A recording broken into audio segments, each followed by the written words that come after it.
insanganyamatsiko rusange y'ibi biganiro ni tega amatwi uzirikane.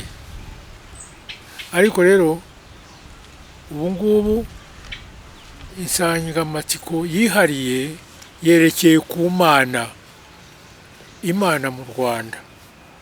Ntabwo mvuze Imana y'i Rwanda, mvuze Imana mu Rwanda. Interuro ya mbere nuko Imana yari imeze mu murage nyemvugo w'Abanyarwanda. Hari benshi banditse ku Mana mu Rwanda, banditse mu Gifaransa, ari abamisiyoneri, ari n'Abanyarwanda, ahandi mu Gifaransa, ariko n'abapasitori b'Abadage kera banditse ku Mana.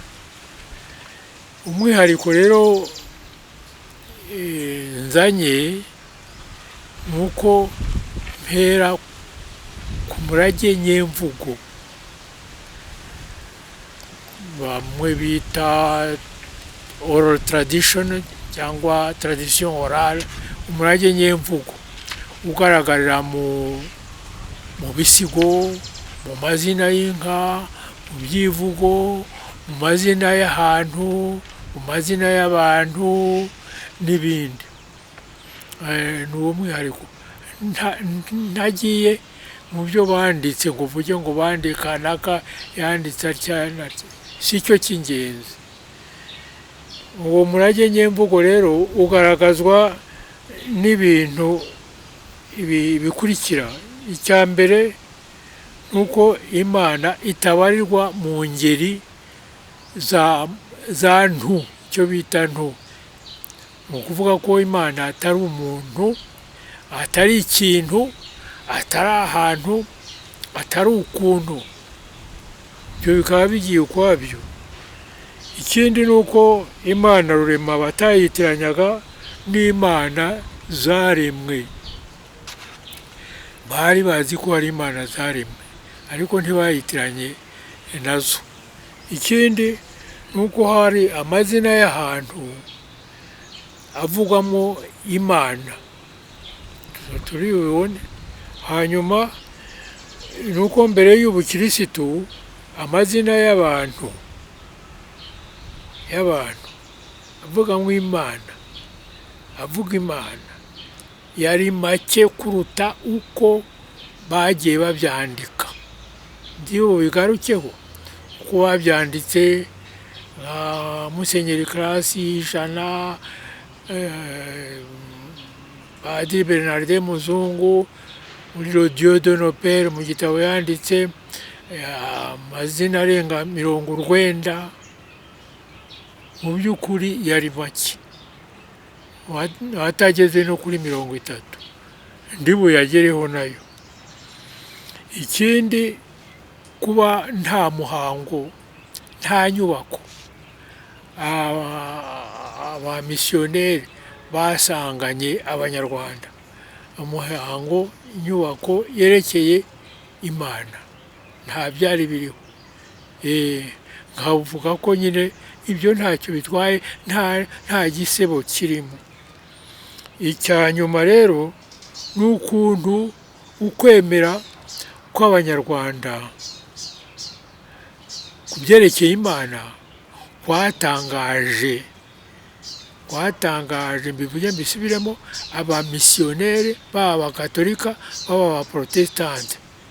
Byarabatangaje, mbese barumiwe, bibaza ibyo ari byo, bibaza aho bituruka, kuko basanze binyuranye n'ibyo bibwiraga ku birabura baba bagira Imana nyinshi.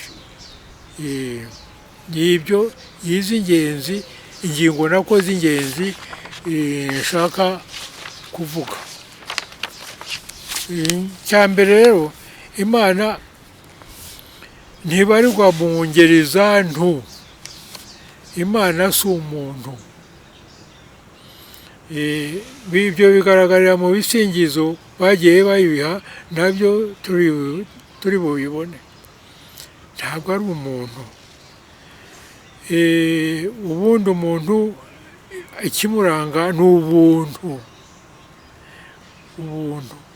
akarangwa no gutanga cyangwa kwitanga, kwitanga bikaba ari ubuntu burenze, busa umuntu arigiye kuvuga burenze kamere, ariko ubuntu bundi kwitanga. Ibyo bikaranga umuntu.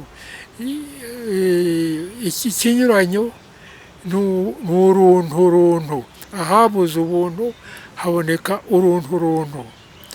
Ibyo biri ukwabyo rero. Ari ubuntu ni ikiranga umuntu, ari n'uruntu ni ikiranga umuntu. Ibyo ngibyo ni ibyerekeye umuntu. Nta wavuga ngo ni icyiciro ukwacyo, oya. Ikindi rero ni uko Imana atari ikintu. Ikintu ni ukuvuga ikiriho cyose kitari Imana, kitari umuntu, kitari umuzimu, kitari Imana, gishobora kuba ari umunyorogoto, ari virusi, ari ikirunga, ari igiti, icyo ari cyo cyose, ari n'umuriro n'ibindi. Ibyo ni ibintu.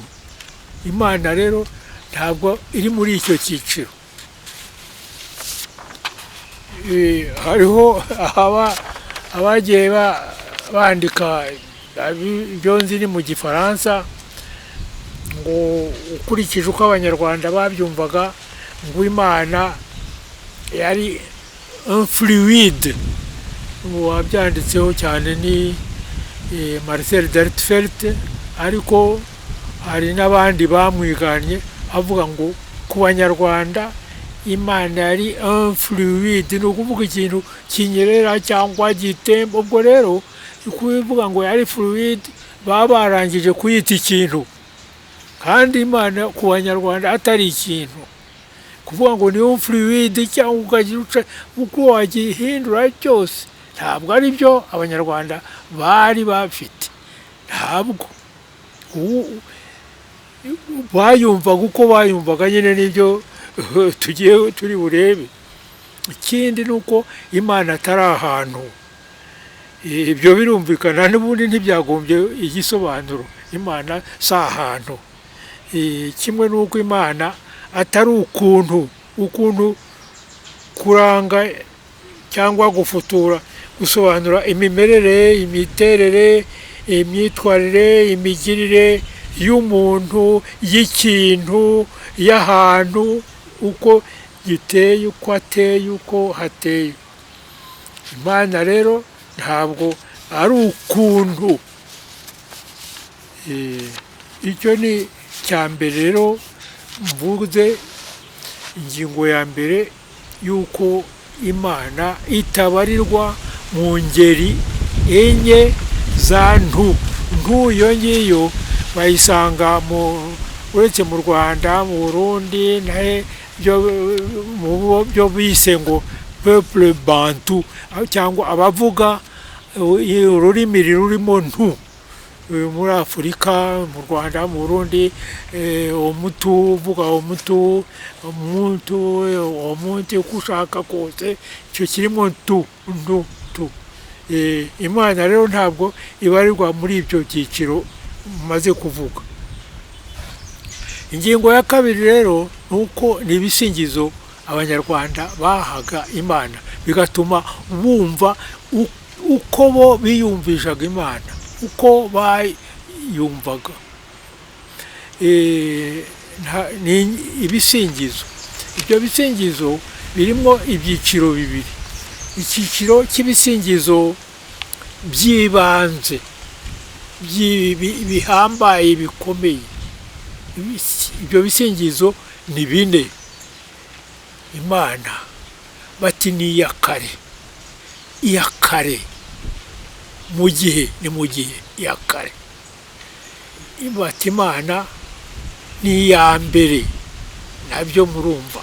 Hari ibindi byakurikiye, ariko ni iya mbere. bati Imana ni rurema, rurema, nta kindi. Bati Imana ni rugira, niyo igize ibintu ibiha kubaho, ibisegasira. Ibyo uko ari bine nibyo usanga mu murage w'Abanyarwanda, mu bisigo, mu murage nyemvugo. Mbese uko ari bine, ntacyo wakongeraho, nta kugabanya. Imana ni iya kare. Ndabivuga nyuzamo nkanasoma kugira ngo mwumve ko bifite ireme mu murage w'abakurambere, abasizi, abisi, kuko ibyo ngibyo ushobora kugira uti ni mu gisigo iki n'iki cyo ku ngoma iyi n'iyi, ni mu izina iri n'iri ryiswe n'umwisi kanaka runaka wo ku ngoma iyi n'iyi. Ibyo byose bikagaragara ko ari imbere y'abazungu, mbere bataraza. Yeba uko Abanyarwanda bavugaga Imana abazungu bataraza. Bati ni iya kare. Hari umusizi Munyanganzo w'Abarembe mu gisigo yise inka ziragiwe n'inkuba, yagituye Kigeli Rwabugiri mu mwaka w'1894. yagaragaje ko Imana ari iya kare. Abivuga igihugu kimaze gukira umuze mubi cyane cyane umuze wa Muryamo, yoretse inka ishyano ryose, usibye ko atari mu Rwanda gusa, niriya muri za Tanzania, Karagwe n'ahandi. Iyo Muryamo indwara, ni ukuvuga umuze, ubundi niryo jambo bakoresha, ni umuze, indwara y'icyorezo mu nka yiswe Muryamo, kuko nka 50 n'iki mu gitondo wabyuka bagasanga zagaramye zose n'ibindi. Babyise rero Muryamo. Muryamo yari yabaye iya mbere icyo gihe 1893.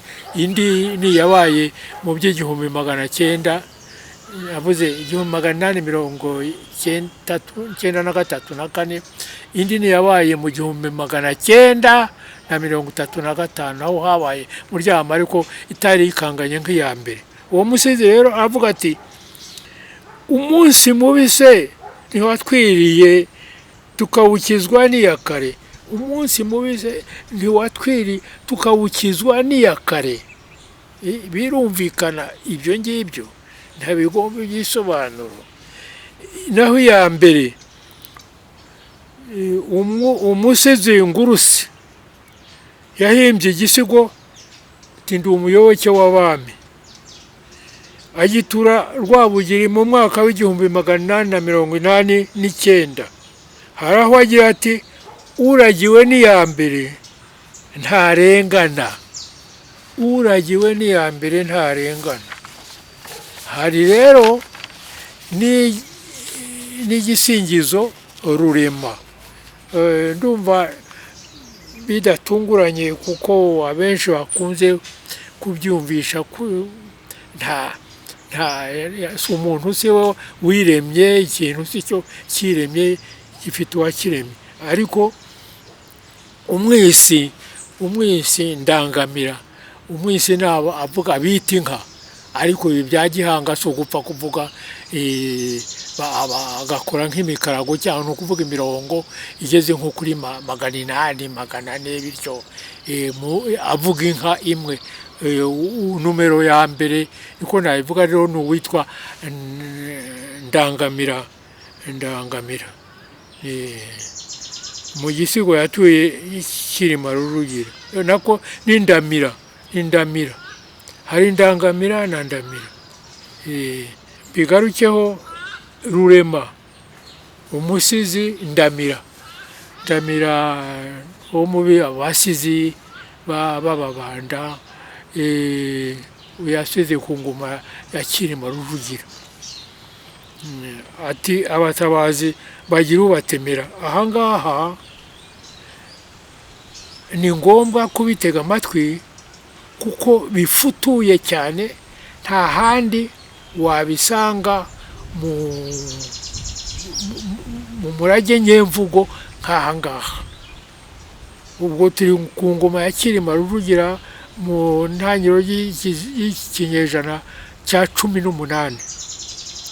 Uwo musizi Ndamira muri icyo gisigo abatabazi bagira ubatemera yagaragaje neza ko Imana rurema, agira ati ngaye ndetse je nkubwiye ko ariyo ibahitamo, kuvuga abami, yaremye bose murema bintu iyi, yaremye bose murema bintu iyi.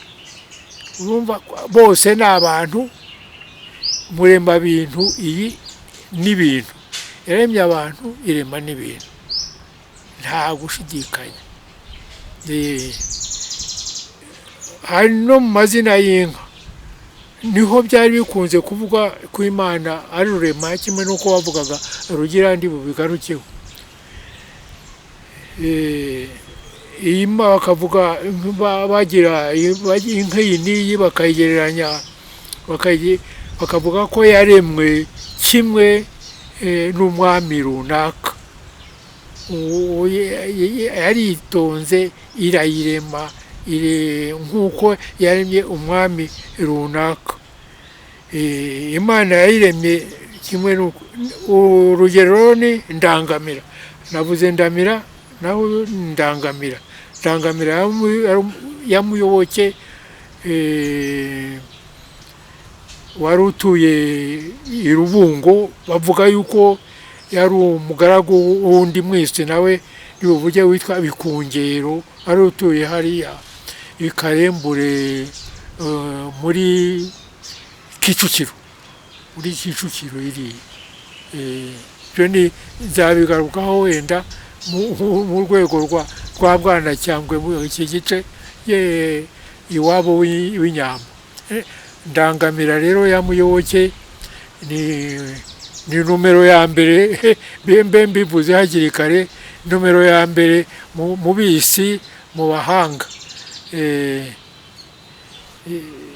Wagira ati mu nka ya Biramba ndende cyane, amagana, imirongo amagana, mu nka ya Biramba yo mu 1874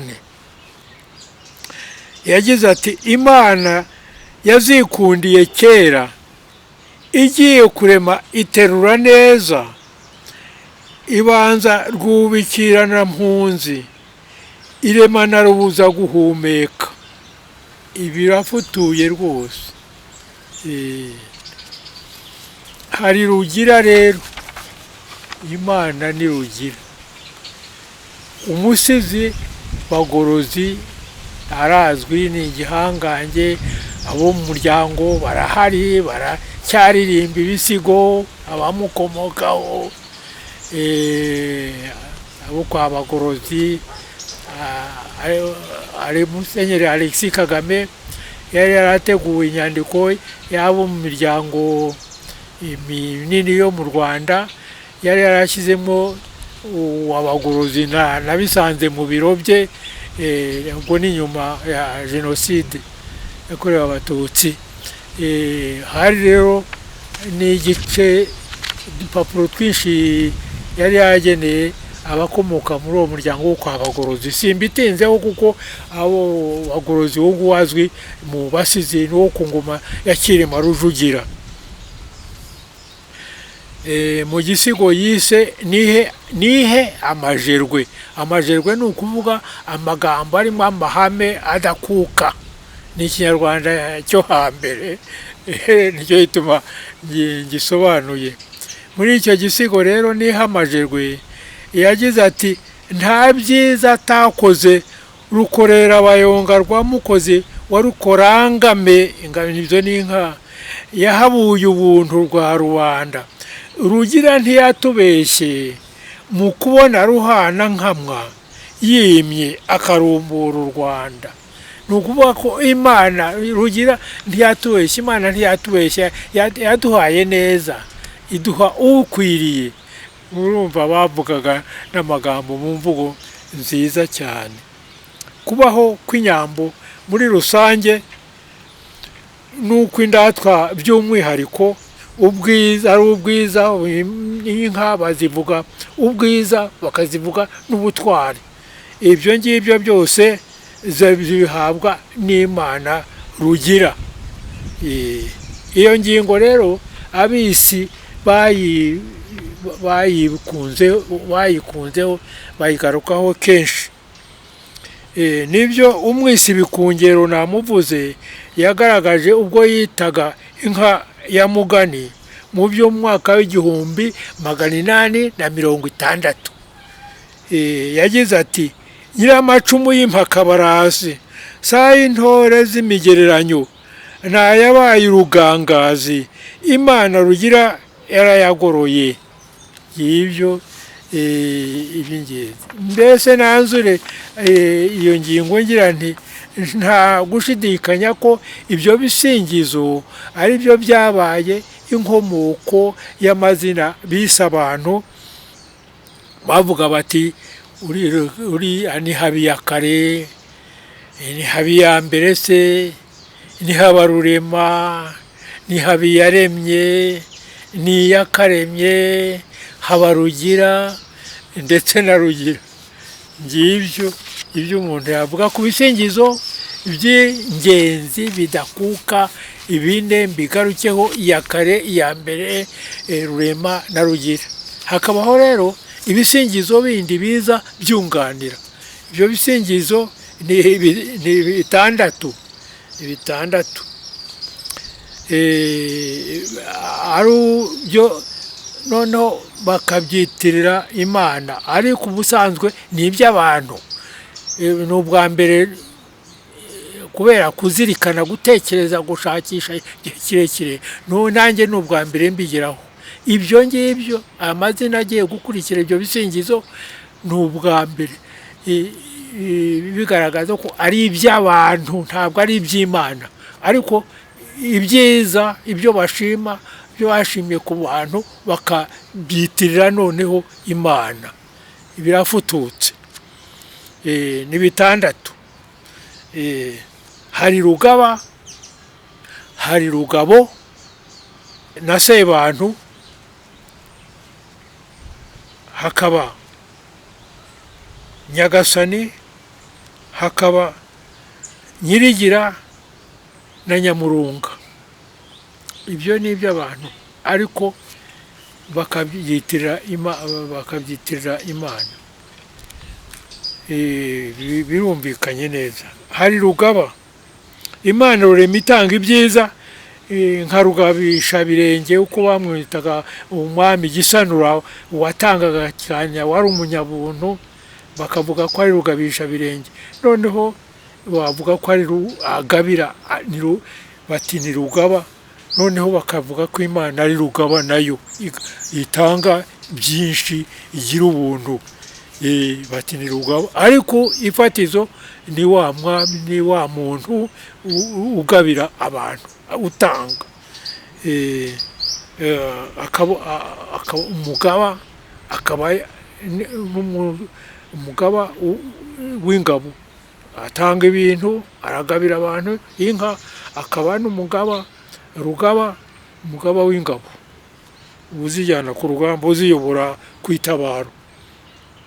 Hari rero na Rugabo, murumvamo harimo ikintu cy'umugabo, cy'ubugabo cyane mu bisigo. Umugabo wo kurumbura u Rwanda, yongera inka n'ingabo, ubu ni Rugabo. Ntabwo mbitindaho. Ariko hari na Sebantu.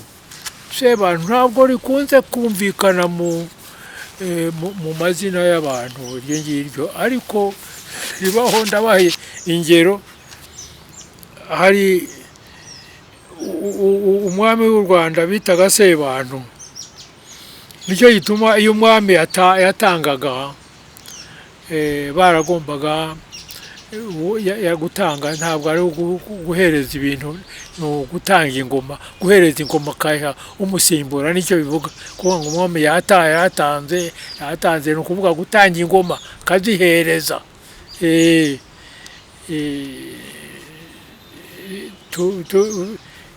Yatanze umwami rero yatangaga ibintu bye bituma baravugaga bati ubwo atanga bagomba no kumusibirayo. Kumusibira ni ukuvuga ko bareka imirimo bakajya mu cyunamo. Ikindi cya kabiri ni uko iyi mwami iyo yamaraga kuganura, aribwo baganuraga muri rusange, ariko ni muri rusange murabyumva, mu gihugu ntibamenyaga ngo aganuye kuri iyi saha umuganura. Ibintu ni bibiri, hari ugutanga urupfu, gutanga icyunamo, hari n'umuganura. Ibyo bintu byagombaga kubimburwa n'umwami, urupfu rwe rugatuma bose, kuko ari sebantu, ari uw'abantu, umubyeyi w'abantu, papa w'abantu yapfuye bose, agomba kugira kumuganura bose bose uko babivuga, ariko mu by'ukuri byari bigoye icyo gihe. Ubu ngubu byagora kumenya igihe isaha atangiriyeho, ko nyuma aribwo baganura yabanje, ariko ni icyubahiro mbese kuri ibyo bintu, kuko ari bibiri by'ingenzi byari no mu nzira z'ubwiru. Imihango ibiri inyuranye itandukanye y'ubwiru, umwami sebantu, se w'abantu, abantu bose. Sebantu ubundi ni izina, nuko nabivuze, ridakunze kumvikana mu gihugu. Cyakora ni izina ry'umwikirizi. Umwikirizi ni uvuga ibisigo, usubira mu bisigwa ariko atarabihimbye. Umwikirizi rero witwaga Sebantu, akaba umwuzukuru w'umuntu bavuga mu muryango witwa Gitandura. Akaba Umusindi, nabo bari abiru b'ingoma, cyane cyane yitwa Nangamadumbu. Bari batuye mu bya Buringa, ni hamwe n'umusozi wa Ndiza, ni muri Muhanga, akarere ka Muhanga. Uwo nguwo rero Gitandura yari umwuzukuru we wa Gitandura, yitwaga nawe Sebantu. Hari na Sebantu wabaye umugaragu wa Mashira, mu gihe Mashira yari atuye aho ku Ndiza, aho bita ku Kigina cya Ndiza. Ku Kigina cya Ndiza, ko yari umubanda, hari umugezi uhamanuka witwa Nyakabanda, ni nawo bitiriye hambere komini Nyakabanda. Ni muri Kibangu, ubu ngubu paruwasi ya Kibangu. Aho ngaho rero Mashira atuye ku Kigina cya Ndiza, hari naho ishyamba baramburagamo ibiti by'ingoma y'izibwami n'ibindi mihango, cyitwa Busaga. Aho ngaho muri ako gace ndakazi ukeya nahageze. Uwo Mashira rero habaye hamwe n'uwo umugaragu we, ariko uwo mugaragu we akaba n'umupfumu kimwe na shebuja, usibye ko shebuja yari yaraminuje mu bupfumu uwo Mashira uko babivugaga. Hari icyatangaza bamwe rero, ngiye kuvuga Nyagasani